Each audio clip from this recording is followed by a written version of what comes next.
귀한 시간 하나님의 은혜가 가득하시길 축복합니다. 우리는 지금 로마서를 읽어가고 있습니다. 로마서는 바울 사도가 로마 교회의 성도들을 위해 기록한 서신서입니다.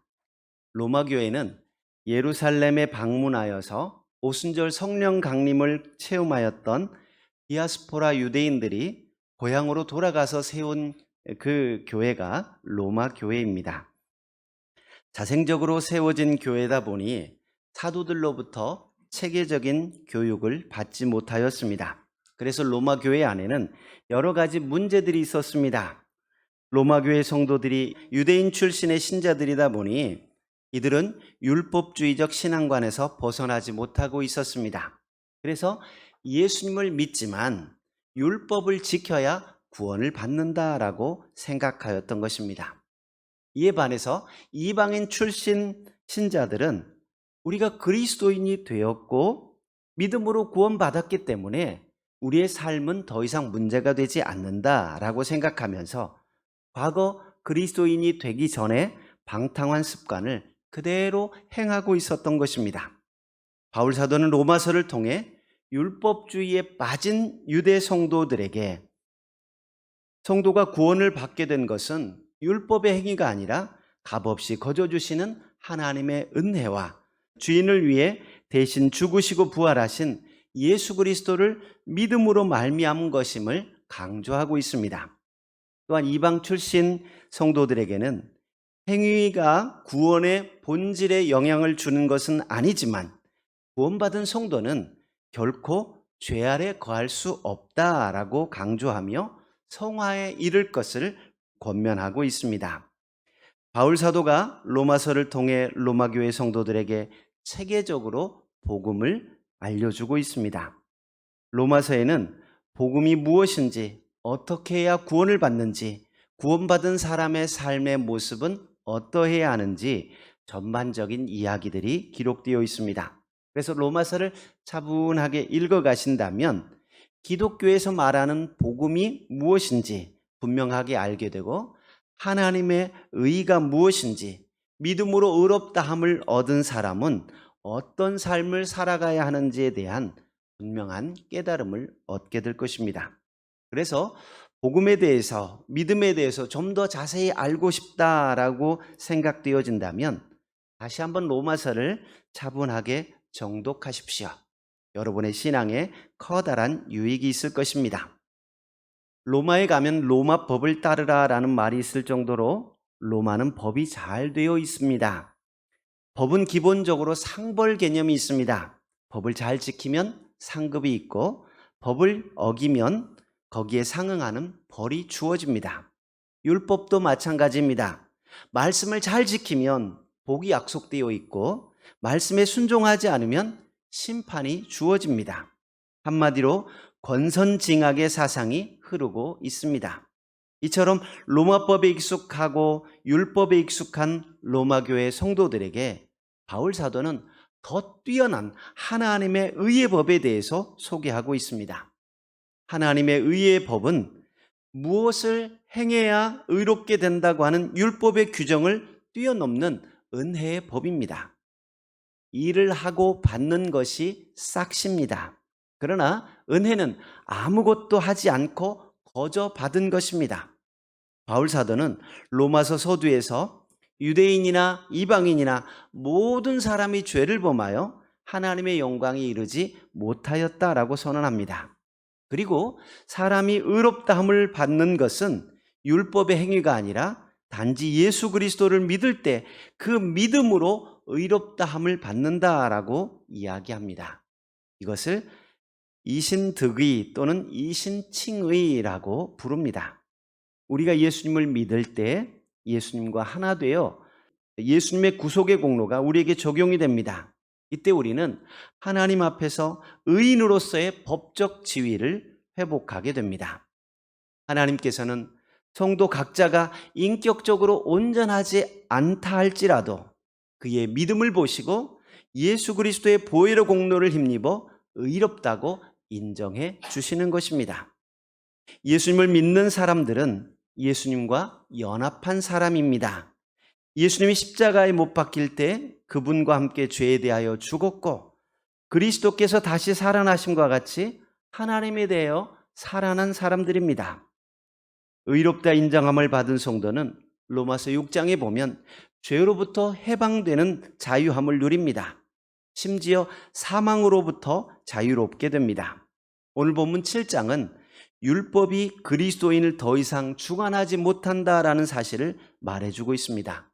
한마디로 율법에서 자유롭게 해주셨다라는 것입니다. 하나님께서 주신 율법은 선한 것입니다. 그러나 죄를 지은 인간은 율법을 다 지킬 수가 없습니다. 당연하게도 율법이 살아있으니까 우리는 율법의 정죄에서 벗어날 수가 없습니다. 이는 율법을 받은 유대인뿐 아니라 이방인들도 율법 아래 있기 때문입니다. 로마서 2장 12절에 보면 무릇 율법 없이 범죄한 자는 또한 율법 없이 망하고 무릇 율법이 있고 범죄한 자는 율법으로 말미암아 심판을 받으리라 라고 말씀하고 있습니다. 결국 무거운 의무감에 시달리고 율법의 저주 아래 놓이게 되었습니다. 율법에 비추어 보면 모두가 죄인이고 유죄입니다. 우리는 율법에서 벗어날 수 없습니다. 왜냐하면 남편과 아내의 관계처럼 혼인 언약으로 맺어져 있기 때문입니다. 둘 중에 하나가 죽어야 끝나는 관계입니다. 바울 사도는 성도가 율법의 정죄로부터 자유롭게 되었다라는 것을 로마 시민들도 잘 알고 있는 법 규정을 예로 들면서 설명하고 있습니다. 1절 보시면 형제들아 내가 법 아는 자들에게 말하노니 너희는 이 법이 사람이 살 동안만 그를 주관하는 줄을 알지 못하느냐라고 말합니다. 바울 사도는 사망이 모든 계약을 말소시킨다는 법적 규정을 예로 들고 있습니다. 아무리 중죄를 지어 형이 집행 중인 죄인이라고 해도 그가 죽으면 그에게 내려졌던 모든 형은 집행 중지가 되고 공소권이 없어집니다. 예수님의 죽음은 그분을 믿는 모든 사람들로 하여금 죄에 대하여 죽게 했습니다. 이로써 그들은 율법의 모든 구속에서 벗어나게 되었습니다. 이어진 2절을 보시면 결혼 관계를 통해 성도와 율법의 관계를 설명하고 있습니다. 2절 같이 한번 볼까요? 오늘 본문 2절입니다. 시작. 남편이 있는 여인이 그 남편 생전에는 법으로 그에게 매임바 되나 만일 그 남편이 죽으면 남편의 법에서 벗어나느니라. 아멘. 결혼 관계에 있던 여인이 남편이 죽게 되면 모든 법적 관계에서 자유롭게 된다라고 말합니다. 우리나라 조선시대 때에는 남편이 죽어도 한 번 그 집에 시집간 여인은 다른 집에 시집 갈 수 없었습니다. 처음 시집간 그 집에서 살다가 그 집에서 죽습니다. 심지어 결혼 첫날 밤도 보내지 못하고 갑작스럽게 신랑이 죽었다고 해도 평생을 그 집 며느리로 살아야 했습니다. 그러나 로마 시대의 법은 달랐습니다. 결혼한 여인은 남편에게 귀속되게 됩니다. 그래서 시집 가면 남편 집의 질서와 법도를 따라야 합니다. 하지만 남편이 죽으면 남편과 모든 법적 구속에서 해방이 됩니다. 그리고 3절 보시면 재혼할 수 있었고 이러한 일들은 비난받을 만한 일이 아니었습니다. 이런 원리가 성도들에게도 적용됩니다. 모든 성도는 그리스도와 한 몸이 되어 율법에 대해 죽었으므로 율법의 속박에서 완전히 벗어난 자들이 되었습니다. 예수님의 십자가로 말미암아 우리의 옛사람이 죽었으므로 우리를 구속하는 율법의 효력 또한 폐지되었습니다. 예수님의 죽음은 그를 믿는 모든 이들에게 율법의 속박으로부터 자유를 주었습니다. 그리스도 안에 있는 사람들은 결코 정죄함이 없습니다. 4절 보시면 그러므로 내 형제들아 너희도 그리스도의 몸으로 말미암아 율법에 대하여 죽임을 당하였으니 이는 다르니 곧 죽은 자 가운데서 살아나신 이에게 가서 우리가 하나님을 위하여 열매를 맺게 하려 함이라 라고 말합니다.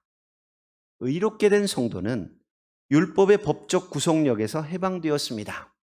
예수님의 죽으심은 우리를 율법의 얽매이는 노비 문서와 같은 이 문서를 다 불태워버린 것처럼 엄청난 사건입니다. 이제 누구든지 예수님을 믿기만 하면 더 이상 율법 아래 있지 않고 은혜 아래 머물게 됩니다. 예수님을 믿는 순간 율법에 대해 죽임을 당한 상태가 되기 때문입니다. 4절 하반절에 말하고 있는 것처럼 예수님께서 죽으셨지만 다시 부활하셨습니다. 우리가 부활하신 주님과 연합하게 될 때 하나님을 위하여 풍성한 열매를 맺게 됩니다. 바울 사도는 5절에서 성도가 전에 율법에 대하여 죽기 전 상태를 말해주고 있습니다. 5절 같이 한번 볼까요? 우리가 육신에 있을 때에는 율법으로 말미암는 죄의 종욕이 우리 지체 중에 역사하여 우리로 사망을 위하여 열매를 맺게 하였더니. 아멘. 성도가 육신에 있을 때에는 온몸에 죄의 종욕이 역사하여 사망에 이르는 열매를 맺을 수밖에 없다라고 말합니다. 4절에 나오는 하나님을 위하여 열매를 맺는 것과 대조를 이룹니다.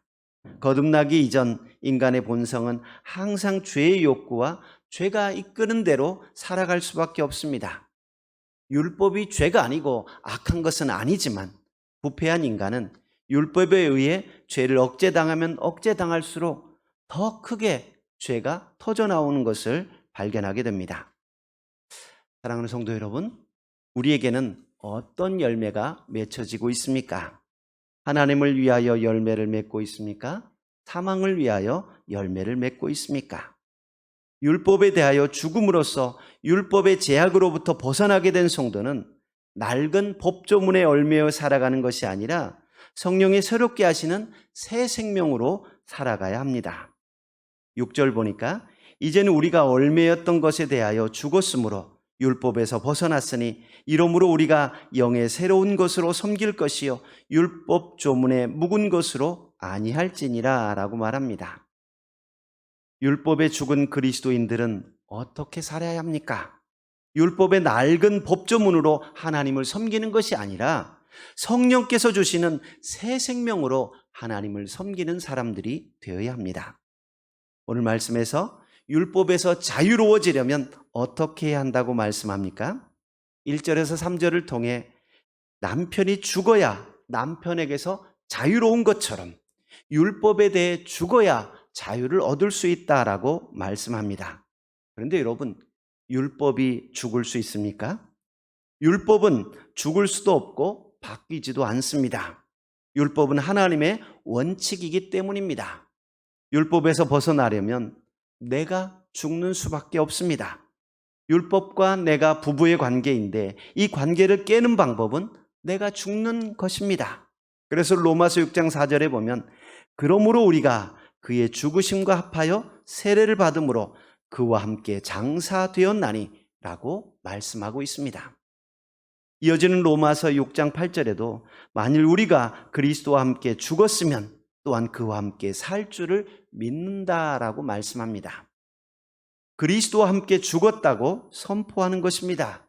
우리가 죽을 때만 율법으로부터 자유로울 수 있습니다.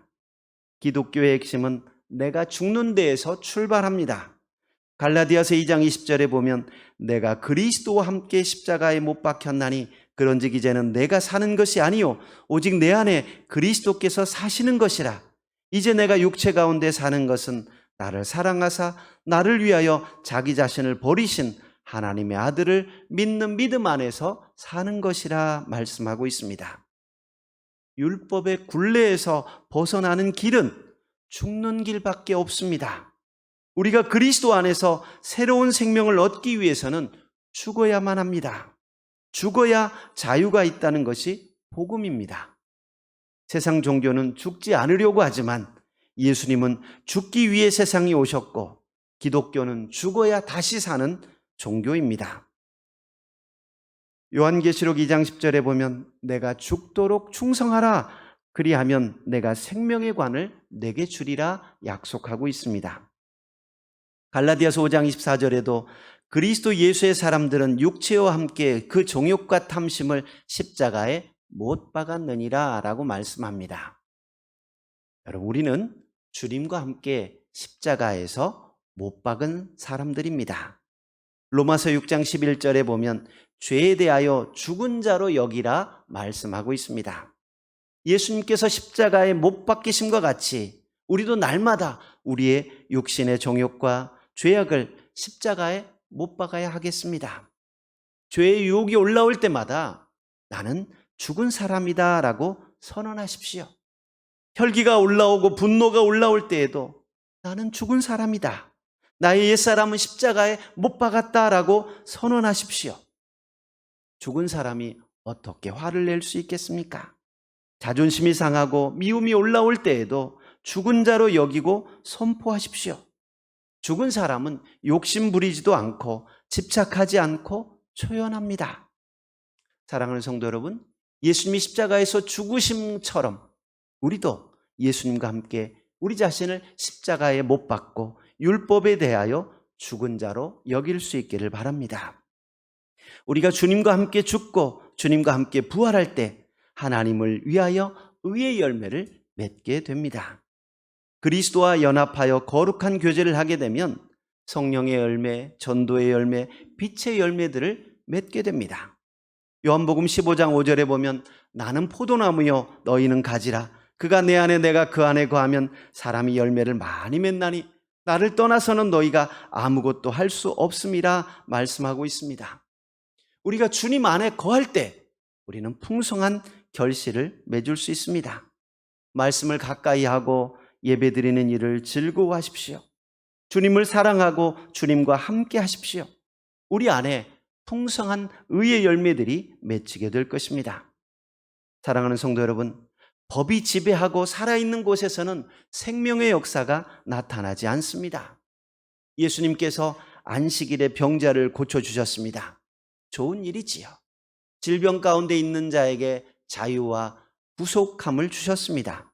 그런데 바리새인들은 법조문을 들고 시비를 합니다.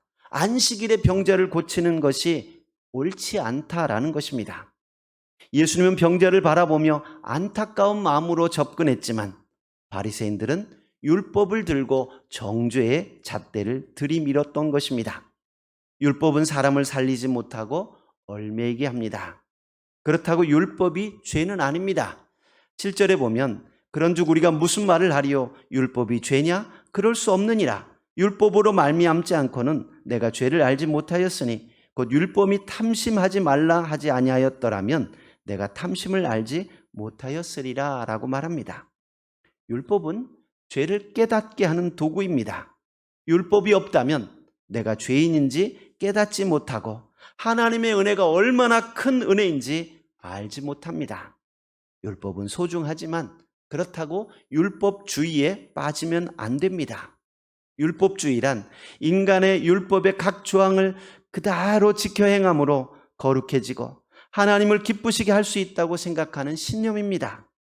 율법주의는 외적인 모습만 바라보고 판단하지만 율법의 근본 정신은 하나님을 사랑하고 이웃을 사랑하는 것입니다. 예수님께서는 온 율법을 하나님 사랑과 이웃 사랑으로 요약해 주셨습니다.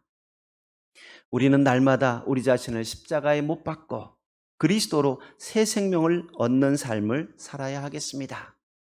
주님이 가르쳐 주신 사랑의 율법을 실천하고 하나님을 사랑하고 이웃을 사랑하는 일에 앞장설 수 있기를 바랍니다.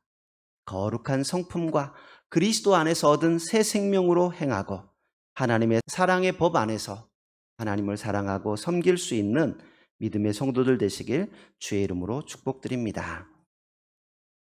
하나님 아버지 감사합니다.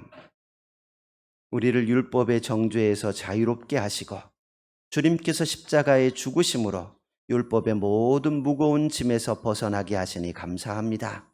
우리가 율법의 짐을 벗었지만 방종한 삶을 살지 않게 하시고 또한 율법대로 사람을 정죄하지 아니하고 주님이 주신 새 계명을 따라 하나님을 사랑하고 이웃을 사랑하는 믿음의 성도들이 다 되게 하옵소서. 예수님 이름으로 기도하옵나이다. 아멘.